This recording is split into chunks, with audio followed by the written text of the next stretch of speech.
அம்மாவுக்கு full meals சாப்பாடு வாங்கியாந்து வச்சேன். ஐ ஹாஸ்பிட்டல் போயிட்டு வந்தோம். நானும் போயிட்டு வந்தேன்.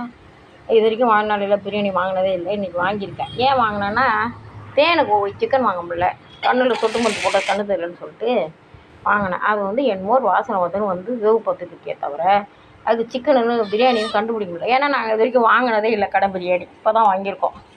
தங்கப்பிள்ள உனக்கு தான் தங்கப்பிள்ள, உனக்காக தான் வாங்கினேன். இதை எடுத்து தரேன்.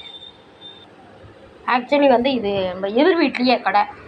இவ்வளோ சாதம் இருக்காது. நமக்காக அந்த பொண்ணு வந்து கொஞ்சம் கூட வச்சுருக்கு.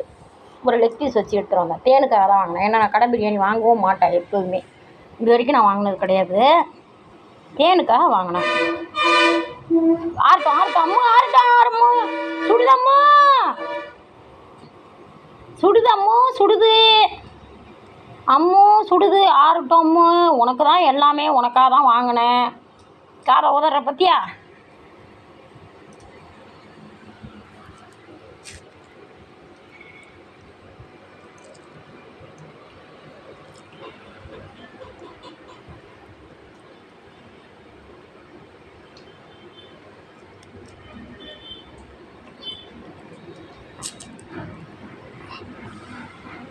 பார்த்தீங்களா எங்கள் தேனை எப்படி லெக் பீஸு சாப்பிடுதுன்னு? எலும்பு தூக்கி பிளாக்கிட்ட போட வேண்டியதான். சுடுது, ஆற விட்டு சாப்பிடாம போருமாம்மா. ஒன்று தொட்டு கட்டுக்க வேணாமாம்மா. எங்கள் அம்மா தட்டு வாய பாருங்களா.